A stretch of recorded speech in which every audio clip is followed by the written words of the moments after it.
a minha curva no eixo dos fluxos. O que significa ancorar? Veja, o que é essa característica aqui? É o coeficiente angular delta lambda dividido por delta I. Fluxo por corrente me dá essa característica que eu chamei de L2, certo? É tangente do ângulo aí. Então é esse delta de fluxo daqui até aqui dá um delta de fluxo, cateto oposto, dividido por cateto adjacente, que é variação de corrente. Então, variação de fluxo dividido por variação de corrente representa essa indutância L2. Ok? Se eu simplesmente for acrescentando indutância, sem ancorar essa característica num ponto de referência aqui, surge um problema que acho que o ATP também tem. Ele não é ancorado. A curva, como você decide? Quando você decide que você está aqui? Quando você passou desse ponto de fluxo aqui. Mas quando você passou desse ponto de fluxo, você está aqui em cima. Ó. Andando nessa característica, você vai estar aqui em cima. Aí você muda a inclinação, aí você vai andar em cima de uma reta que não é essa, e sim uma reta paralela a ela, ou por cima para ir, ou por baixo para voltar. Se você não ancorar. O que significa ancorar? É escrever uma equação de reta que força que, mesmo que você tenha ido lá para cima, você volte aqui para baixo e caminhe em cima dessa curva. Se você não ancorar, você vai só usar a inclinação, mas não vai usar a referência, que é a ancoragem. Não usa a equação da reta. Esse é o problema. Em cada segmento. Então, cada segmento que você estiver trabalhando, você tem que definir, você tem que calcular o fluxo em função da referência que você tem nesse ponto aqui. Quando você faz isso, o problema minimiza. Ele ainda vai continuar dando pico, mas vai ser um piquinho para cima e ele volta nessa característica. Quer ver o que acontece? Anda mais um pouquinho para frente. Pode mais. Mais. Não, bota aí. Ó, aqui estou mostrando um indutor. Aqui é resistência. Vai para frente, vamos ver se eu acho um outro. Para frente, mais indutores. Mais um. Ok, mais um. Pode ir. Não chegou a um ponto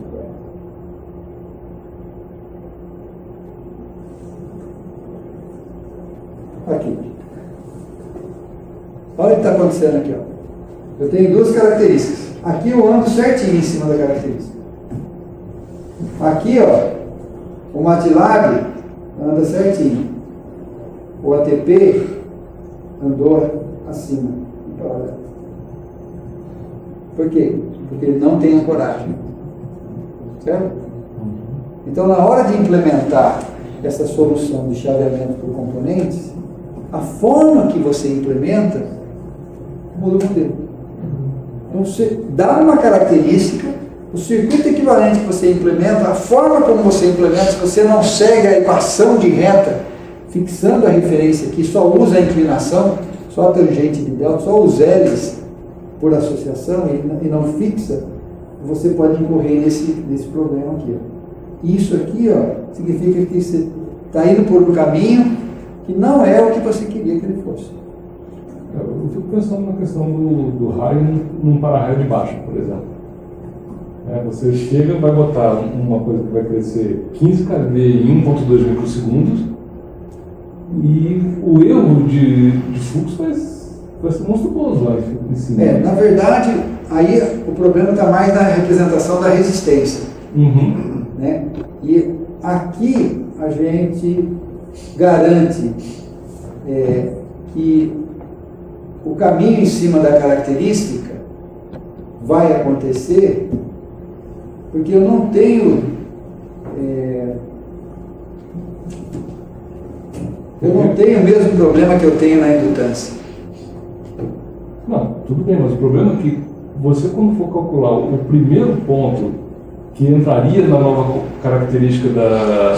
O primeiro ponto vai ser usando a característica anterior. E aí você vai disparar uma característica que não ocorre no circuito. Você vai estar para cima do que seria a característica. Né? Você pode reduzir o ΔT, mas aí que é uma, mas você vai estar acima da característica. Isso é verdade. Que eu saiba, até hoje nenhum programa corrigiu isso. Eu propus para o professor Gommel uma solução. E ele falou, é possível. Você resolve o problema. Você calcula a tensão. Você vê, ipa, tá assim. O que você faz? Volta um passo atrás e recalcula. Com a característica. Não. Problema. No algoritmo, ele só vai. Ele não volta. Não, mas é muito fácil. Dá um go-to. No Fortran é muito fácil dar go-to, certo? Em programação estruturada é meio complicado. Não tem go-to. Mas em Fortran é tranquilo. Go-to, linha tal, volta lá atrás e leva uma informação da variável dizendo que agora a solução é da outra característica. Certo? Só que o programa tem quantas mil linhas? 10, 20 mil linhas, né? Quem vai mexer dentro desse programa? Então, é assim que fica. Às vezes a solução teórica pode ser fácil, mas a implementação já não é tanto.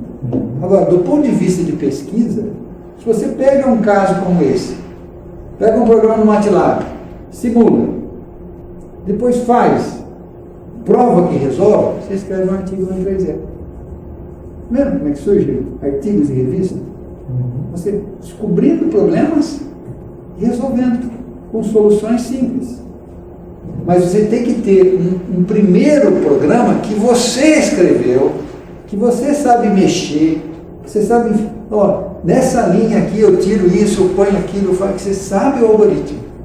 Agora, se você é apenas um usuário de um software, você não sabe o que o programa está fazendo, a única coisa que você pode fazer é muda o dado de entrada, analisa o dado de saída. Então, nesse curso aqui, por que nós estamos descendo no detalhe de discutir? Porque os modelos foram surgindo e foram sendo implementados, e a decisão de engenharia naquela época, década de 70, era assim, poxa, se eu conseguir calcular o transitório na condição de saturação, poxa, vou medir no campo, ia lá, implementava o programa, voltava, nossa, bateu, tá bom. Entendeu? Isso aqui é achar pelo em ovo. Né? É ir até porque, veja, se eu estou tão preocupado que ele não está andando em cima da curva característica, eu não represento por segmentos de reta. Eu pego esses pontos, gero uma curva, uma equação, um polinômio não linear, uma função exponencial, e eu calculo em todos os pontos a minha solução. Só que agora o problema mudou. Volta lá. Agora eu tenho um elemento não linear em todo instante de tempo. Eu tenho um elemento não linear em todo instante de tempo. E eu tenho uma função, volta um pouquinho, eu tenho uma função que me diz como que tensão e corrente se relacionam aqui. V e Km é função da corrente IKM, mas essa função não é linear. Então, como é que o programa faz? Ele faz o seguinte. Primeira coisa, tira o elemento não linear do seu problema. Resolve o sistema com todos os outros elementos lineares, sem o elemento não linear. Calcule o equivalente de Thevenin entre os nós K e N, para simplificar esse sistema linear por uma fonte de tensão em série com uma resistência. Agora você pega a equação do seu Thevenin e coloca junto com a equação da sua função não linear. Agora você resolve. E calcula o valor da corrente que tem que passar por aqui, que atenda ao mesmo tempo a equação do seu Thevenin, que é essa reta, e atenda a equação do seu elemento não linear, que agora é uma curva mesmo, é uma função. Então eu tenho que achar esse ponto aqui. Quando a corrente for essa magnitude aqui, ela vai atender a essa equação, que é a equação do Thevenin, que representa a sua rede vista naqueles terminais, e vai atender a curva não linear do seu componente, do seu para-raio. Agora, como é que eu acho esse ponto? Newton. Aí o método passa a ser interativo. Então eu dou uma primeira estimativa. Ah, a corrente é essa daqui. Bom, aí eu calculo o erro. O erro é essa diferença aqui. Ó. Aí esse erro está grande. Aí o que eu faço? Calculo jacobiano, as derivadas parciais da função, e calculo um incremento no ΔI. E vou, não, então eu tenho que caminhar para lá. Aí você vem caminhando para cá, vai diminuindo o erro, vai diminuindo o erro, pum, achei. Então, a busca da solução é interativa. Então você tem que, no mesmo instante de tempo, você faz uma estimativa para o valor da corrente que vai circular no para-raio, pega a função não linear que o representa, junto com o Thevenin do sistema que está conectado com ele, e o programa começa a interagir e aproximando sucessivamente até que o valor da corrente que você que resolve o problema dá uma resposta cujo erro é menor que uma tolerância, 10 a menos 8, 10 a menos 10, aí você define a tolerância. Aí você pega aquele valor de corrente que resolve o problema e você troca aquele elemento não linear. Volta, por favor. Troca esse elemento aqui por uma fonte de corrente que retira essa corrente daqui e injeta essa corrente aqui. Certo? Acabou. Porque é isso que o elemento não linear vai fazer. Em cada instante de tempo, ele retira a corrente de um nó e injeta no outro nó. O problema é saber qual é o valor dessa corrente.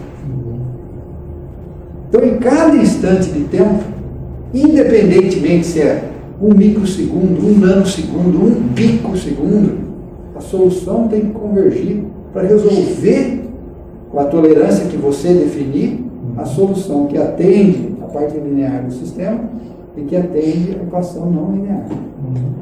Resolvido? Pronto, aí você avança no tempo e calcula próxima. Posso também fazer, em vez de usar Newton, eu posso ir dividindo os segmentos em partes, testando, para poder fazer essas aproximações de uma forma mais determinística do que Newton, não? O método de Newton ainda é... Ele converge mais rápido, mas tem menos garantia sobre a convergência dele. Ele é muito sensível à primeira estimativa que você faz. Sim. Então, dependendo da função que você está, não linear que você está resolvendo, se você der uma estimativa, o ele pode até divergir. Ele pode divergir e não achar a solução. Agora, se você tem uma boa estimativa, ele converge muito rápido. A convergência dele é quadrática. Pá, chega na resposta. Certo? Então, esse é o método chamado da compensação. Por que chama compensação? Porque, para calcular ele, volta no anterior. Primeiro eu não resolvi o sistema linear sem o elemento não linear. Sem o elemento não linear. Eu tenho todas as tensões, eu tenho todos os nós desse circuito aqui. Quando esse cara não está presente. Certo? Então eu tenho todas as tensões em todos os nós. Aí depois eu calculo o Thevenin desse, para simplificar o problema, para eu poder aplicar a solução iterativa por Newton. Eu tenho que pegar aquela função, né, derivar a função, né, calcular o jacobiano e tal, e ir calculando as correções que eu vou fazendo no valor inicial da resposta até que eu chegue lá. Então, eu acho a solução. Esse valor de corrente que tem que ter. Bom, agora que eu sei a solução, eu volto no sistema, volto aqui, ponho todas as fontes que estão aqui em repouso e injeto uma fonte de corrente aqui. Aqui eu injeto uma corrente para cá e aqui eu injeto uma corrente para lá.